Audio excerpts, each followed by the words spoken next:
Let me introduce this year's lunchtime noon keynote. Dr. Miranda Nava-Walichowski. Say it for me then. Yeah, you did it. Did I?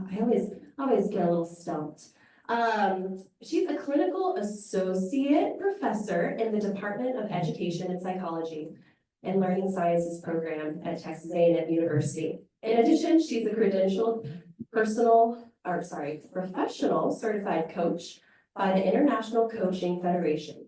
Dr. Walichowski is the founder of Human Architects. Human Architects partners with schools and universities to fortify 3 human well-being and performance pillars: capacity, collaboration, and confidence via their Beams framework. They specialize in delivering support via high-touch, micro-delivered, and tailored team and group coaching solutions. On a personal note, Miranda and her husband, John, are the parents to 5 children, ages 26, 18, 14, 12, and 11. Miranda combines leisure and challenge as she trains and competes in powerlifting as a master's 67-kilo lifter.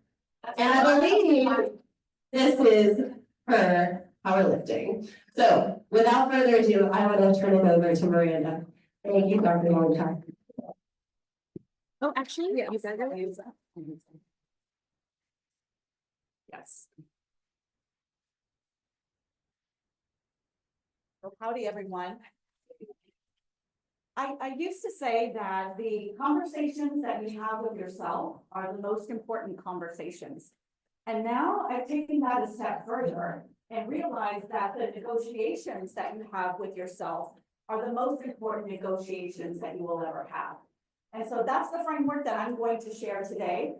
Nowhere do I have to work on negotiation more than when I am training or competing for powerlifting. I'm virtually half a century old, and that's a negotiation. My body has had 5 children within it. That's a negotiation. My knees, my mindset, and then the busyness of life and work are all things that I have to negotiate. And so I think that's one of the allures for me to continue trying to perform in this sport and compete in this sport, is that it really exercises everything that I like to coach about or train about individuals. And I'm going to share those with you today. I always like to share, like, what's the learning journey today, so that you know where we're starting and where we're going at every different stop along the way. So we're going to learn about the 3 selves, and I'm going to couch that in terms of leadership. And so the 3 selves that are needed to be managed in a good negotiation. And then what is negotiation, and how can you negotiate your wellness in a better way? And then we'll learn about the 4 dimensions of the human person. And so we have 4 dimensions to us. We'll explore those, and then we'll end hopefully with creating some goals, at least in 2 areas, definitely at least 1. There is going to be one quote unquote heavy lift or challenge for everyone today. And no, we're not going to bring a deadlift platform and a squat rack and have you do that. But there may be something that's kind of the equivalent of that, that I hope is going to challenge you and make you a little bit uncomfortable today, but it is going to benefit you greatly. So as we get started, you do have some handouts at your table, and these are intended just for you to jot down some notes. The front has a place for you to jot down notes, and then in the back is where we'll be able to construct some goals. And so there'll be one activity for sure that we'll use the back as we move along, but feel free to utilize that.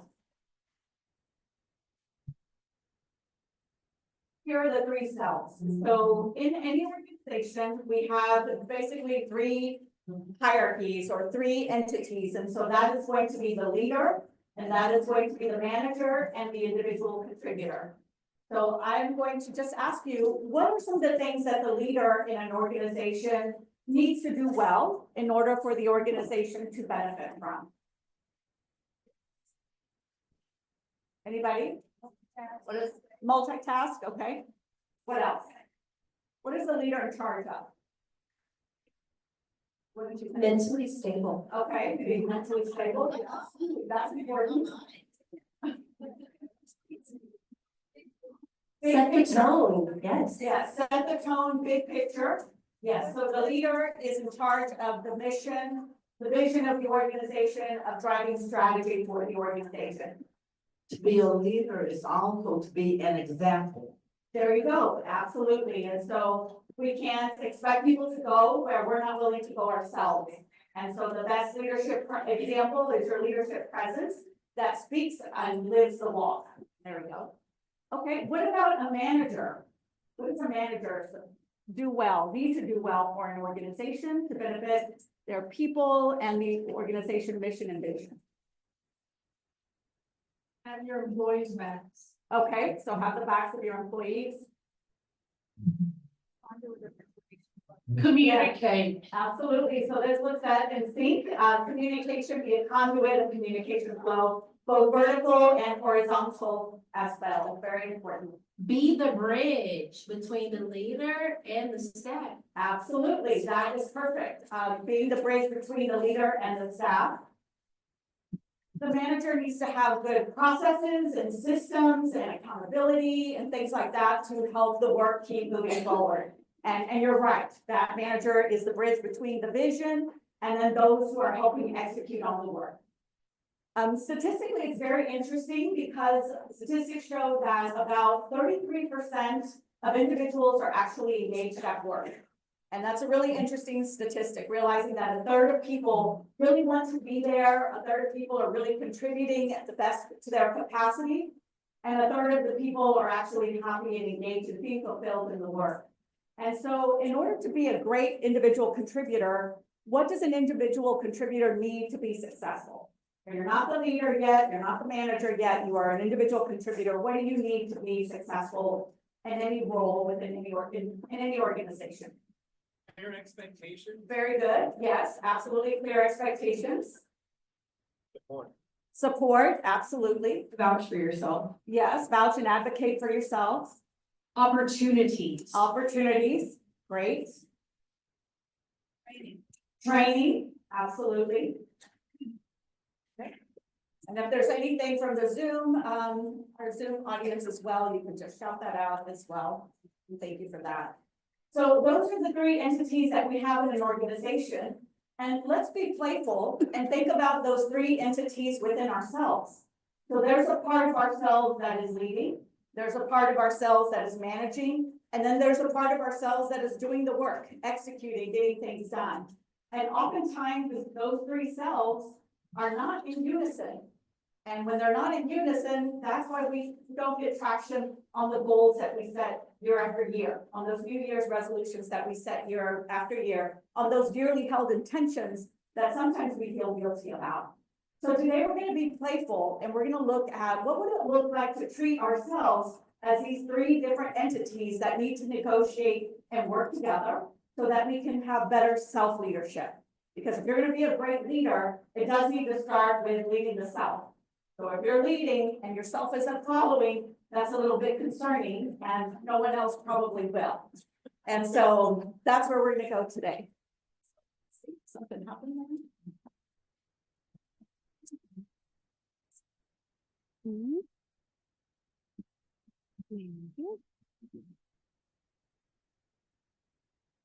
don't know if that was me or not. Thank you. All right. Okay, so let's look at what negotiation is. So negotiation is defined as a conflict management process where parties work through differences by exchanging offers and concessions, seeking outcomes that are advantageous or acceptable to all. And so that was, of all the definitions of negotiations, that was one of my favorite ones. And so it is kind of a give and take. So today you're going to learn about negotiation with yourself, but this could also be applied with others.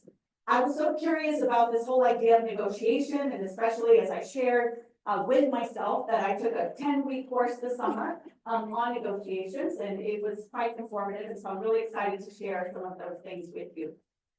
When we look at negotiations, there's two different types. And so one is distributed negotiation, and the other one is integrative negotiation.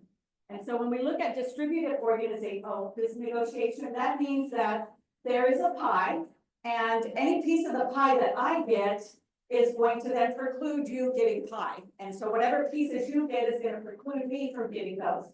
So it's a very much a scarcity mentality. In order for me to win, you have to lose something. And so that's what distributed negotiation is. And sometimes that happens when we negotiate with others, and then sometimes it happens when we negotiate with ourselves. And so we definitely don't want to be in this realm when we are negotiating with ourselves in order to be effective. The other type of negotiation is integrative. And integrative negotiation, what you're doing there is you're actually creating more value. By us collaborating and having this conversation and working together, we might actually have more than just one pie that we could distribute. Or we could distribute the pie in a way that is going to be beneficial to all of us collectively. And so then negotiation is really exciting when we could get to level 2. But in order to be able to do level 2 type of negotiation, you have to be able to build trust. And this is trust with others when you're negotiating. This is also trust with yourself. And this is where it becomes important. Some of the frameworks that we're going to talk about is going to lead to that idea of how do I build trust with myself? Because one of the most dangerous things that you can do is to break that trust with yourself. And the way that you do it is by collecting evidence that I can't succeed at the big goals that I have or at the habits that I want to change. Every time I set out to do something, I have one step forward and maybe 2 or 3 steps back. It's a little bit dangerous to continuously collect that type of evidence because then the trust with yourself gets compromised. And so we're going to learn some strategies today that will allow you to not have to go down that path. So whenever I think about negotiation, probably this is going to be a very old reference. Does anybody know who ABBA is, the group, the band ABBA? Okay, yes, okay, oh, all right, good. And so when I think about negotiation, I think you might remember the song, the winner takes it all, the loser standing small, and those lyrics always come to mind, standing next to victory, that's her destiny.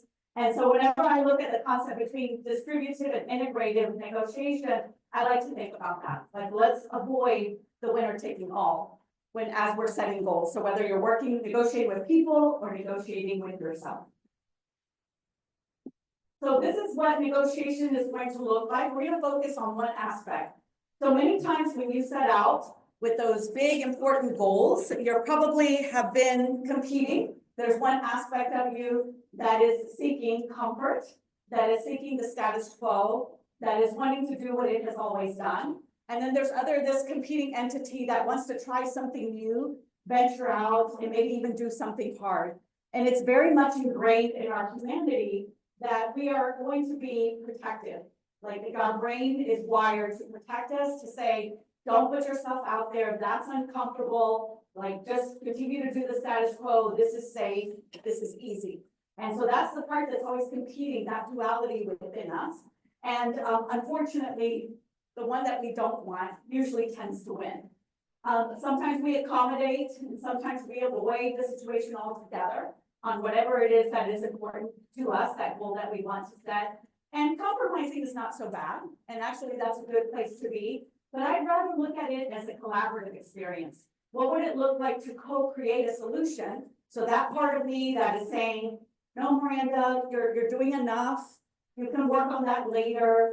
Like, just hold back, be comfortable. Don't put yourself out there. It's okay. And the other part of me that says, well, I want to try this. I want to challenge myself. I want to see what's possible. So what would it look like for those 2 entities to collaborate? And to make this very practical and tangible, there's going to be one simple strategy that you can do whenever you're confronted with that duality.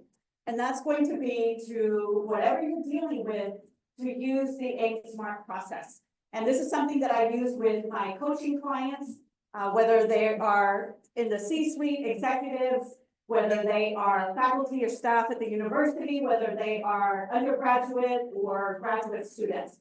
Whenever they are creating a goal, I work with them on not just choosing a goal and running with it, but let's take a few steps back and really assess what the best approach is going to be. Because what I often see is individuals who will, maybe they haven't, let me just give you an example of exercising, because that's a really easy one. Maybe they haven't done anything in terms of movement and exercise for 6 months. I sit with them, they want to create an ambitious goal, and then they say, I'm going to start exercising 6 days a week for 2 hours each day. What do you think is going to happen? Yes. They might be successful like for the first week, if we're, and maybe even the first 2 weeks, but eventually they're going to face some roadblocks and barriers. And so what the AIM SMART process does is allows you to sit back and see, like, what is the ideal? And maybe that person's ideal was 6 days a week, 2 hours a week, 2 hours a day. That might have been the ideal. And then we go with what's the minimum? What's the absolute minimum that you could do that would make you feel that you are moving in the right direction, that you are moving towards success and towards achieving what you want? In fact, research says, does anybody know how many steps you need for longevity and well-being per day? Yeah, they lowered it. Yes. Yeah, it's a little bit more than 7,000 and less than our ubiquitous 10,000. We always hear that, but it's actually 8,200 steps. And so 8,200 steps that you need, that actually research shows contributes to your longevity and your overall well-being on a daily basis. And so maybe that individual says, well, that's the minimum that I can do. I can do 8,200 steps per day. And then maybe somewhere in the middle is the acceptable. Maybe I could actually walk the 8,200 steps. Maybe I can add a little bit of resistance training twice a day. And so maybe it's 5 days a week, 8,200 steps, and then 2 days a week being able to get into the gym and do 30 minutes of weights, of using weights. And so then that becomes the acceptable. And then you get to choose. It doesn't matter if you start with the minimum. It doesn't matter if you start with the acceptable. It doesn't matter that you start with the ideal. The goal is that you are just have that awareness and realize, based on my state in life, where is the best place for me to start? And where is the realistic place for me to start? And sometimes when I use this process with clients, it just helps them choose better and really decide on something that mirrors and supports their state in life so that they can be successful. So our brains are very interesting. Our brains will work in our favor if it feels that you are moving in the right direction. You don't have to be successful. You don't even have to be moving in the right direction. Your brain just wants to see movement away from where you were to where you want to be. And it'll give you a dopamine hit. That means that the neurotransmitters that are in our brain will start working in our favor. The dopamine is going to make us feel good about what we're doing, which is going to create a cycle of, okay, I could do that. Now I could do the next step and the next step and the next step. And you create this cycle. So in order to have that dopamine and in order to not collect evidence that we can't succeed at things, this is a very smart way to approach it. I think everybody knows how to do SMART goals. And so I just want you to layer that additional step about AIM. And so looking at the acceptable, ideal, and minimum. Last week, we were with a group of leaders and we practiced this. The leaders giving feedback, like whenever they have to sit for annual evaluations or any type of, quarterly evaluations, what would it look like to work with those individuals that you lead and that you're trying to develop and have them create goals using this process? It's going to lead to a lot deeper conversation. It's going to set them up for greater success. So again, it has applicability to you and even into the workplace. So hopefully you're seeing some ideas there trickling on what you could do with the AIM SMART process. So now we're going to go back to that team that exists within you. And so we have the leader. Again, that is going to be the one that's creating that vision, that identity, the mission of whatever it is that you want to achieve. And so that leader is important because research says that we are all wanting to become a better version of ourselves. Very few people strive to not become a better version of ourselves. And so what does it take to articulate that vision, to be very clear on it, and to start to achieve it? The only way that we're going to make progress is if we're very clear on what that vision is. And so the leader part is important. The leader loves to show up at New Year's, at the first of the month, on Monday morning. That's when that leader part shows up most strongly. But we want them, that leader part of us, to be present all throughout and remind us of the importance of whatever we're trying to achieve. And one of the easiest ways to do that is to look at our core values. What are our core values? What are 1 or 2 core values that by doing this action that is challenging to do, we embody it more? There's nothing more exciting than realizing that you are aligning, doing something difficult that aligns with a core value of yours. So for example, one of my core values is growth. Another one is challenge. Like success is nice. I don't really need recognition or anything like that. I just like doing hard things that are challenging. So that in itself is very satisfying. And then I like pushing against growth. Even when my training is not going so well, I still want to butt my head against it and just see, well, can I put on 5 more pounds, or could this feel better next week? And so when I anchor it to those two things, not necessarily outcomes, like what's the meet going to look like, but can I engage in the process, maybe even fall in love with the process of trying to achieve growth, of showing up for challenge. And then that is going to facilitate that leader to stand strong in my life and be able to actually guide me in my life. So the leader is very important. Now, without the manager, you really don't go too far. And so the manager, the way I want you to think about the manager is the systems and processes that you set up in your life to achieve success.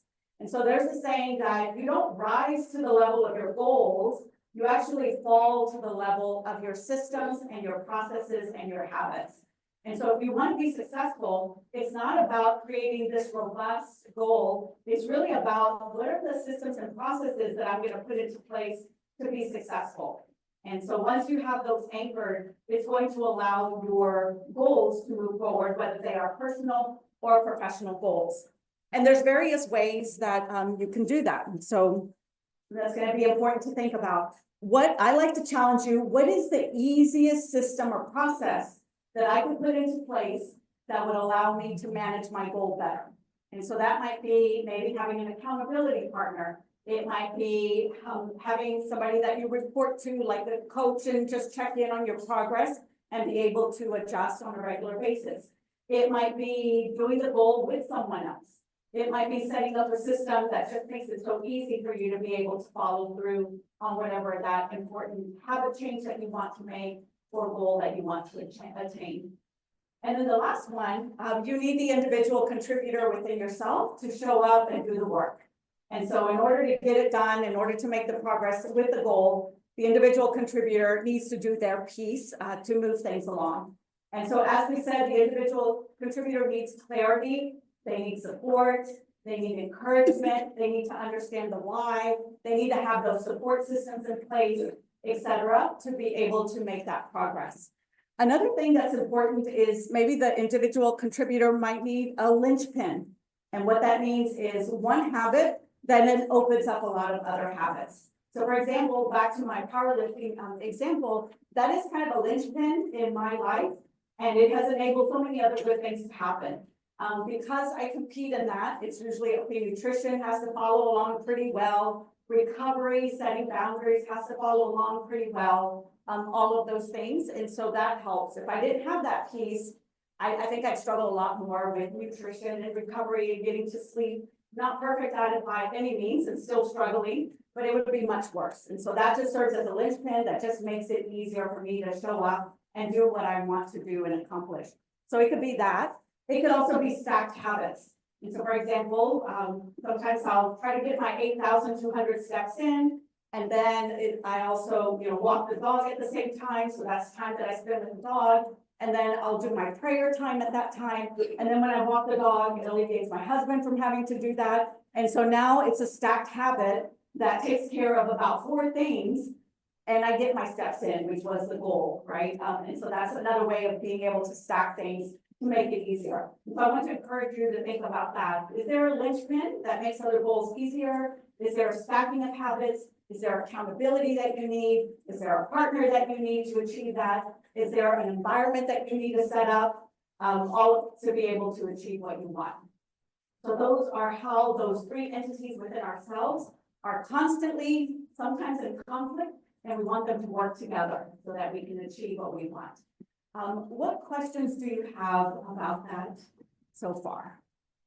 Of getting those 3 entities to work together, and we'll field them from the room, and then we'll field from Zoom if there's anything there. Is it making sense so far? Okay, so here's where we are now. So now we're looking at the 4 dimensions of the human person. And so we are going to cover these. So we are physical beings. We are spiritual beings, we are intellectual beings, and we are relational beings. And so I'm simplifying. This is a little bit reductionist, but it does allow us to just kind of anchor the conversation and have you think about where are some areas that you can make some small improvements that will have a rippling effect in your life, whether that's personal or professional. And so again, we have our worksheets. At the back side is where you can actually write some of these goals, and then you can be annotating some ideas that might come so that you can examine those later on your own. So as we explore this, as you can see, there's a little guy with a stone, the Atlas stone that he's carrying. So there is going to be a challenge that is going to come in this component. So let's get ready for that. So let's start with the body. And so research shows that an individual could go to the doctor and they could have had a cardiac surgery and be with their doctor talking about treatment to be able to continue to thrive and to be able to heal and all of those things. And only about 90% of those individuals will actually follow the doctor's orders. Like eat the way they're supposed to, recover the way they're supposed to, exercise the way they're supposed to. And so even when in a life and death situation, getting ourselves to do what we know we want to do or what we should do is so challenging. And so what I want to encourage you to do is just to reframe that and then just give yourself a gift.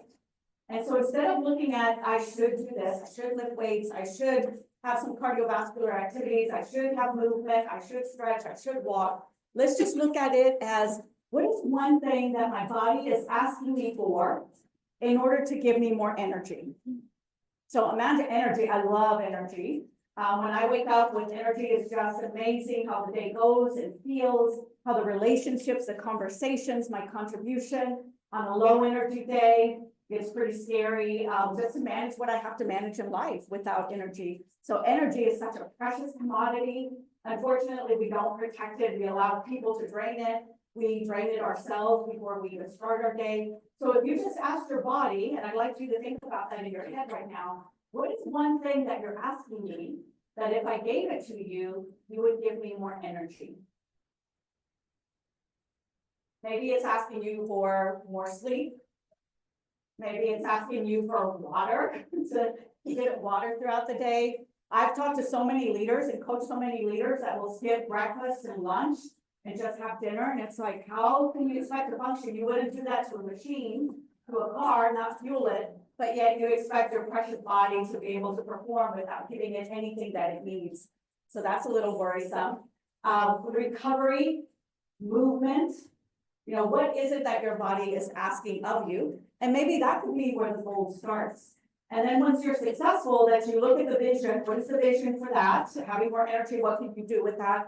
What is the system or process? The manager, what do they need to do to put that into place? And then what do you just need to execute on and show up? And then eventually it'll become a habit.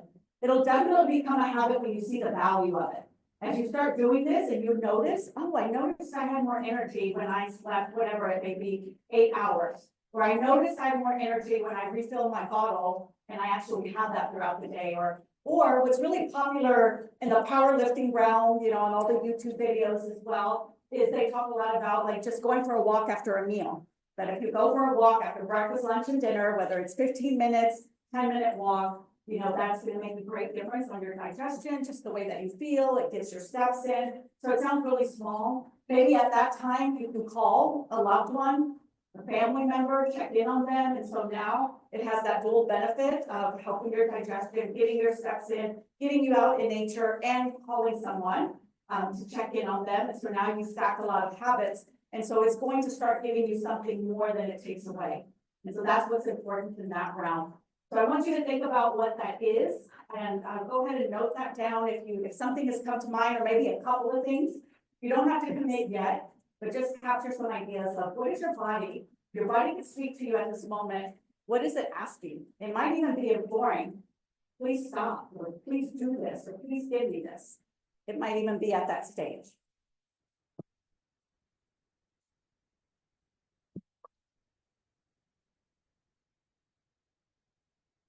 Okay, now we'll move on to the soul. And this is not necessarily in a religious framework or a faith-based framework. And so when we talk about the soul in leadership, is the soul is the entity of ourselves becoming what it's meant to become. And so becoming that best version of ourselves, striving to become who it is that we want to be in order to contribute in the world the way that we want, in order to achieve the things that we want, to be able to give in the ways that we want, to have meaningful contribution. And so that's something that we're very much wired for.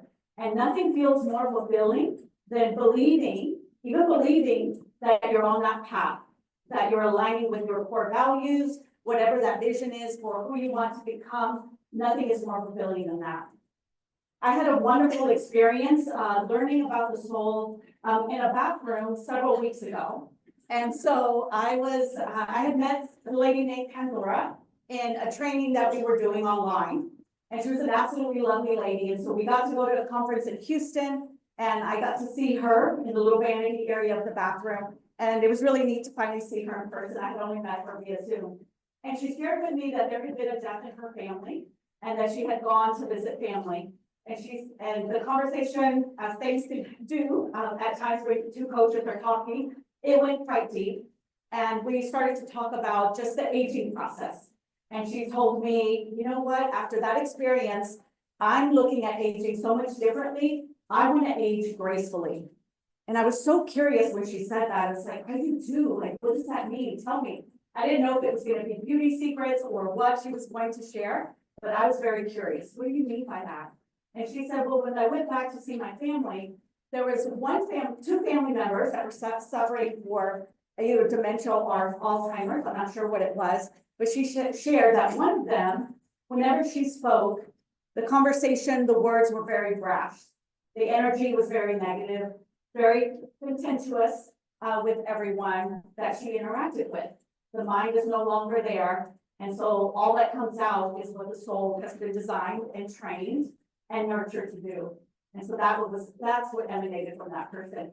And she said, I saw the complete dichotomy. There was another woman, same situation, but you interacted and there was such a sense of peace, of kindness, of gentleness in her tone and beauty. And that I just found it so alluring. And so she said, I am on a mission at my age to ensure that everything that isn't beautiful within me, that isn't kind and gentle, that all of that starts to exit and that I make space to build up the parts that I do want to be. So that when my mind goes, even when I'm not present, what's coming out of me is what I want. It's the kindness, it's the gentleness, it's the beauty, it's the uplifting, it's the love. And I thought that was the most inspirational thing I've ever heard. And interesting that it was in a vanity area of the bathroom, but it made it into this. And I wanted to share that with you because I think it really captures the essence of what it means to develop our soul. So think about, what is your soul asking of you? God forbid that someday your mind may go. You'll actually prevent a lot of that by several things: being bilingual, sleeping well, walking, being out in nature, having good relationships, lifting weights. All of those things actually prevent or help alleviate or delay the onset of Alzheimer's or dementia. But let's assume that that does happen. What is your soul asking of you so that when your mind goes, whatever is still emanating from you is beautiful? So I want you to think about that. It may be a conversation, it may be a way of being, it may be something that you need to do with one particular person, or a reconciliation, a forgiveness, whatever it may be. So please think about that and make a note of that. If it's not clear what that goal looks like, just capture it for the future so that you can journal on that and think about it a little bit more deeply. Good. Now we'll move on to the mind. So the mind has a life of its own, and sometimes and oftentimes it's competing with us. And here, just to simplify it, I just want to share two things. One of them is the Boyazzi framework. And so Richard Boyazzi does research on organizational psychology, and he has a wonderful book called Helping People Change. I think he put it out about 2 or maybe it was about 5 years ago by now. Very nice, easy read. I use it in a lot of my coaching classes with my students. And again, it's called Helping People Change. And one of the things he says is that if you want to change, or if you want to help others change, this is what you need to do. You need to think about the positive emotional attractor and the negative emotional attractor. Sometimes we need both, but the positive emotional attractor usually wins. And so the positive emotional attractor is the attractor that when you become this, when you achieve this, this is who you become. And so it's moving in a very positive direction, not running away from something. The example of a negative emotional attractor would be, my doctor said that if I don't do this or change this, this is gonna happen. If I don't change these patterns, my marriage is not going to go well, or my parenting, or I may lose my job. So those are examples of a negative emotional attractor. So we're trying to avoid that negative consequence. And he said sometimes that's needed, sometimes that works.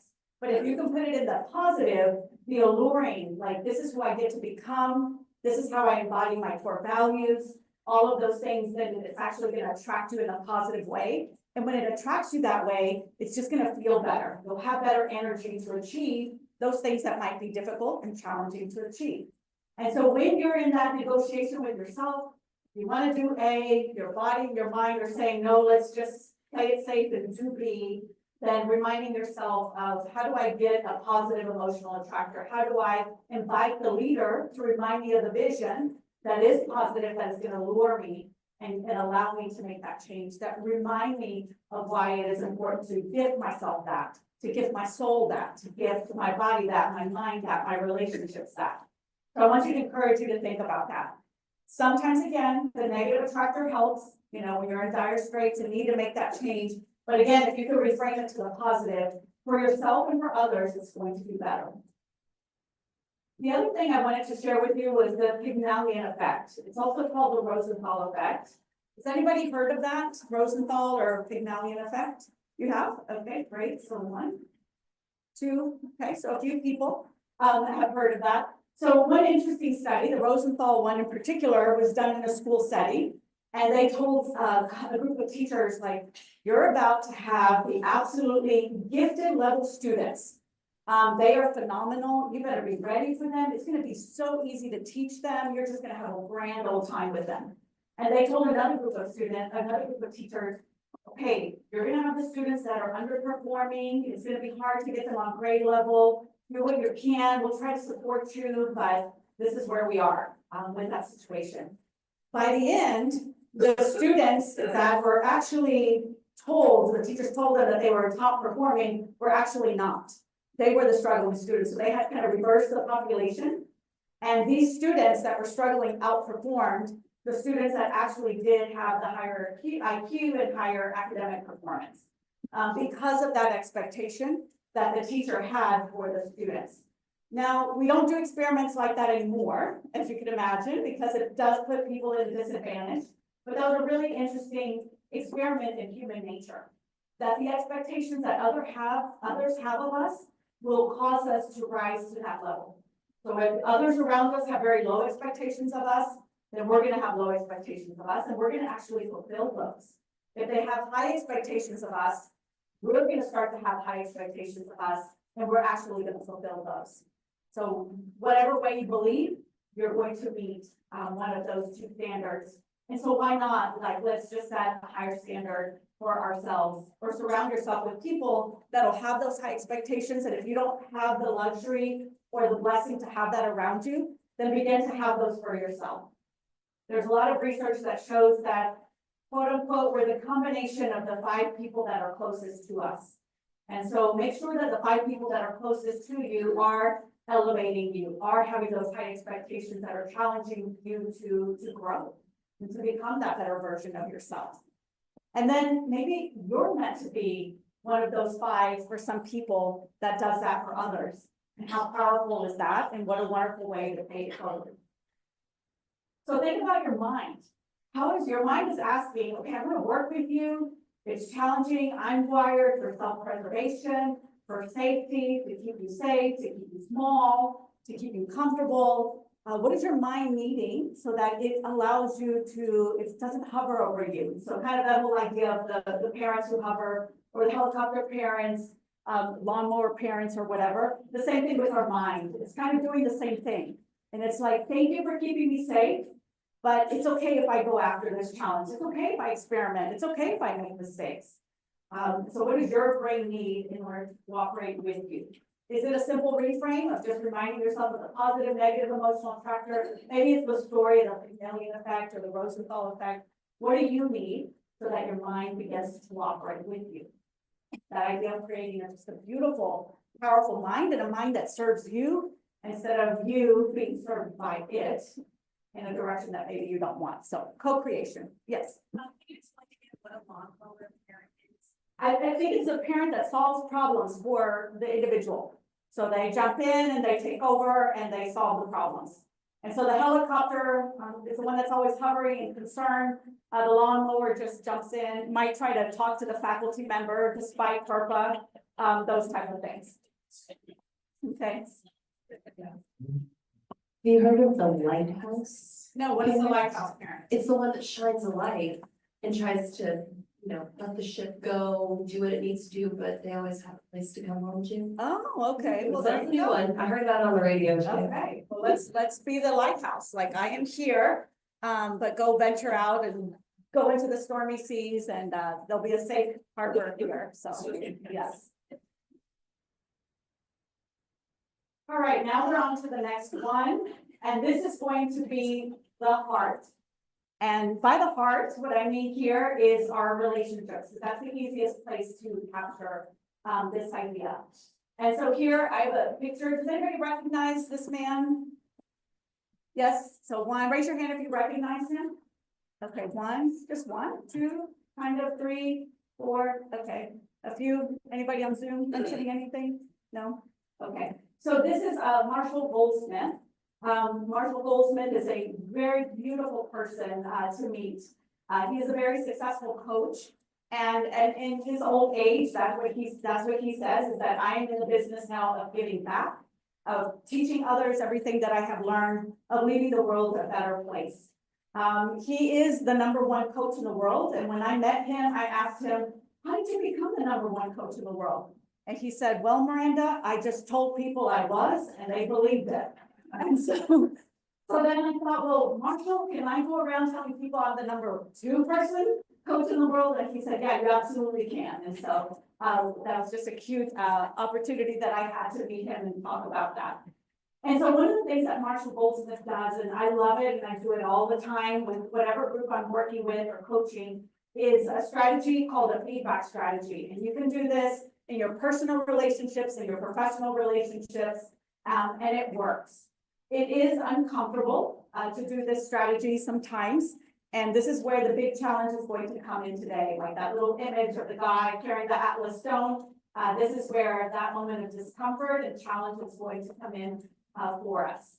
And it's important. And I really want to encourage you to challenge yourself to do this. And so let me share what that looks like. And so what Marshall Goldsmith says is to reach out to an individual, whether it's a direct report, it might even be your boss, it could be your spouse, it could be your child, it could be your parent, whoever it may be, and you ask them for feedback. But you don't just say, what could I do better? Because you won't get good answers. People won't really share what that is. But when you ask the question this way, it forces them to give you a good answer. And so the way the question goes is, you could look in many, many ways. You could look at it. What is something that if I did differently would make your job easier? That is one way to ask. What is something that if I did differently would make your job easier? It could be to a family member. What is something that if I did differently would make you feel more loved? What is something that if I did differently would make you feel more loved? It could be, what is something that if I did differently would make you feel more supported or more successful or alleviate your stress or increase your life satisfaction? Any number of questions you could play with, depending on the relationship, the circumstances, and what you can do for that person and that individual. And this is one of the most fantastic ways to get feedback that is very honest. And then what Marshall Goldsmith says is that what you do is you go off and you do that thing for 30 days. And then you come back at the end of the 30 days and you ask the person, 30 days ago, a month ago, I asked you this and you responded this. And I've been making a concerted effort to do that. How am I doing? And the person might say, well, wow, yeah, I did notice something really different about you. Wonderful. That person might say, well, I didn't even notice anything. And in that case, you go back to the drawing board, you adjust, and then you keep doing it. And so again, the goal is not to get defensive. It's not about, well, if you just did this, then I would do that. So that's something we want to avoid. And so again, it takes a very humble stance in which to do that. And so what I'm going to do is I'm going to encourage all of you, we're going to do an exercise in this in a moment. And I want to really hone in that this is important because it's going to hit on that ability to negotiate with the discomfort that you might be feeling. It is probably going to, and I want you to stretch yourself and make this a little bit uncomfortable to do. Yesterday, we received some bad news on our team. And so we have a team member who just started with us about 22 days ago. And for the very first time, I had an opportunity to meet her in person. We were at an event last week for 3 days. And we were going to have a meeting yesterday and she canceled, and that was a little unusual. And I just felt worried. For some reason, I just felt worried all day about that. And my husband and others in our meeting said, like, I'm sure everything is fine, don't worry. And then I get a text message later on in the afternoon that her son was deceased. Her 25-year-old son was deceased. And as you can imagine, it just really puts life into perspective. Here is somebody who I had just met, had just come onto the team. We have so many plans of what, and she had so much excitement and all of these things. And I just connected with her and just felt like I've known her my whole life. And then here in a moment's notice, everything changes and it puts all of life into perspective. All those plans, all those ideas, it's like, okay, what do we do now? And how do we support you? You've just come into our family and our team. And so what do you need? I want to give you space. I want to support you. And so realizing that the challenge I'm giving you today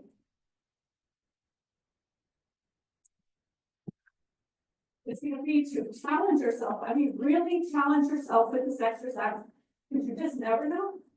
Life is very fragile. Our relationships are the most important aspect of our lives. I want you to stretch yourself today and reach out to the one person. We're all going to pull out our cell phones in a few minutes. I'm going to give you about 5 minutes to think about what you're going to say or text, and you are going to reach out to somebody, whether it's in your professional or personal realm, and you're going to ask them a Marshall Goldsmith style question. And you're going to do it for the next 30 days. And you're going to go back to them and ask them how I'm doing.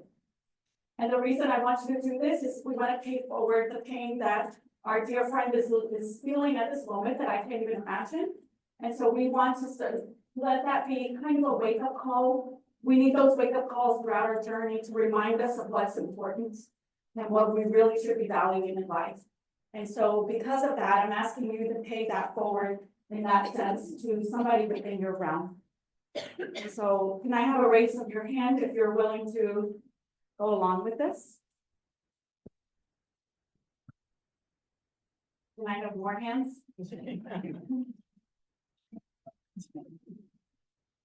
Okay, all right, 5 minutes.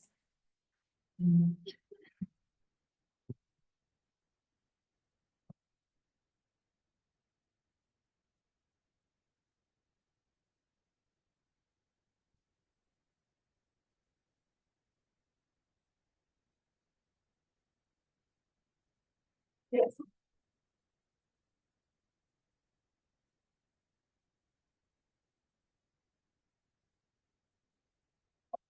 You are asking them, so Mary, what is something that if I did, you could even say, I'm in this conference and they pose a challenge.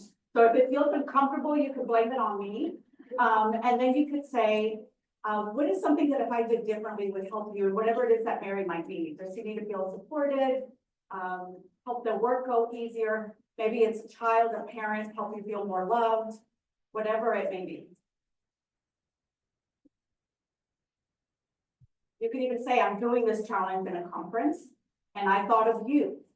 And I want to do something differently in my life that could help make your life better. What would that be? I need something specific. And then you just say thank you. You don't argue with them and saying, well, if you only did X, I do Y. That's not gonna work. That's not the Marshall Goldman style.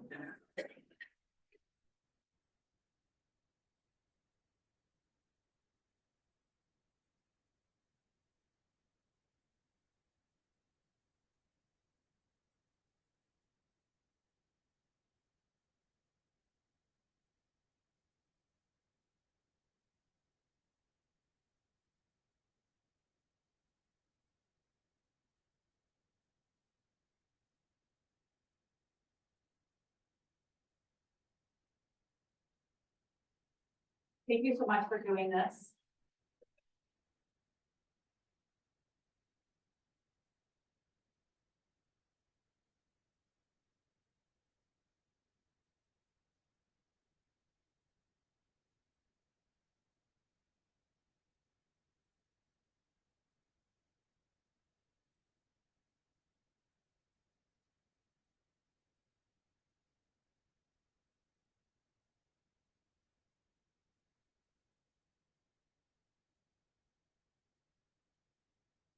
Okay, Howdy, can we regroup?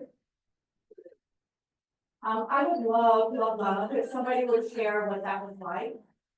For others that might still be on the fence or resistant to that, can somebody share what that was like for you? Please do. Go ahead.